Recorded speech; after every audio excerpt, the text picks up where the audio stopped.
മുതിർന്ന നേതാവ് A K ബാലന്റെ ജമാഅത്തെ ഇസ്ലാമി പരാമർശത്തെ ചൊല്ലി CPM-ൽ ഭിന്നത. എ കെ ബാലനെ മുഖ്യമന്ത്രി ന്യായീകരിച്ചു. പക്ഷേ നിരുത്തരവാദപരമായ പ്രസ്താവനയായി പോയെന്ന് CPM സംസ്ഥാന സെക്രട്ടറി MV ഗോവിന്ദൻ പറയുന്നു.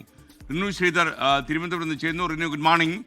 റിനു, എ കെ ബാലന്റെ പ്രസ്താവന നിരുത്തരവാദപരമായ പ്രസ്താവനയാണെന്ന് MV ഗോവിന്ദൻ പറഞ്ഞത് മുഖ്യമന്ത്രി പറഞ്ഞതിന് മുൻപോ പിൻപോ?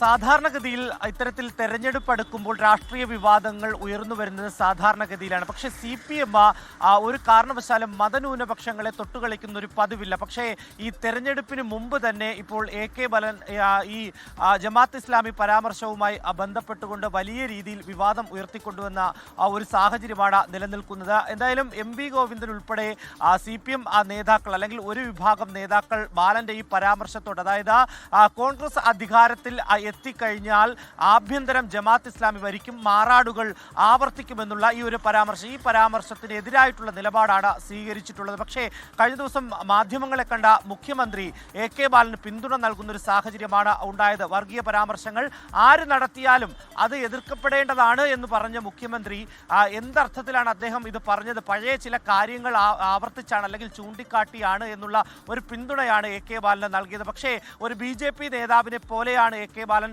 സംസാരിക്കുന്നത് എന്നുള്ളതാണ് കോൺഗ്രസിന്റെ നേതാക്കൾ ഒന്നടങ്കം പറയുന്നത്. എന്തായാലും രൂക്ഷമായിട്ടുള്ള വിമർശനം എ കെ ബാലന്റെ ഈ ഒരു പരാമർശത്തിനെതിരെ വരുന്നുണ്ട്.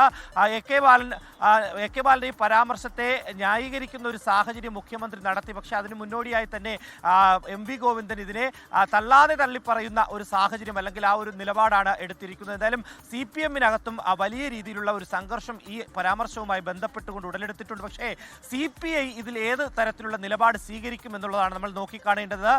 CPI നേതാക്കൾ ഇന്നിപ്പോൾ യോഗങ്ങളൊക്കെ തന്നെ ചേരുന്നുണ്ട്.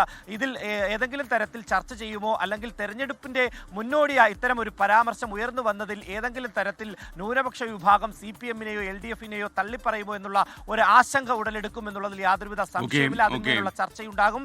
എന്തായാലും എ കെ ബാലന്റെ ഈ പരാമർശത്തെ വലിയ രീതിയിൽ തള്ളിപ്പറയുന്ന ഒരു സാഹചര്യമാണ് CPM-ന്റെ ഒരു വിഭാഗം നേതാക്കളിൽ നിന്നുണ്ടായിരിക്കുന്നത്. ലോകത്തെവിടെയായാലും ഏത് സമയത്തും 24 വാർത്തകളും ഓഗ്മെന്റഡ് റിയാലിറ്റി പാക്കേജുകളും എക്സ്പ്ലെയിനറുകളും വിശദമായി കാണാൻ ഞങ്ങളുടെ YouTube ചാനൽ നിങ്ങൾക്ക് സബ്സ്ക്രൈബ് ചെയ്യാം.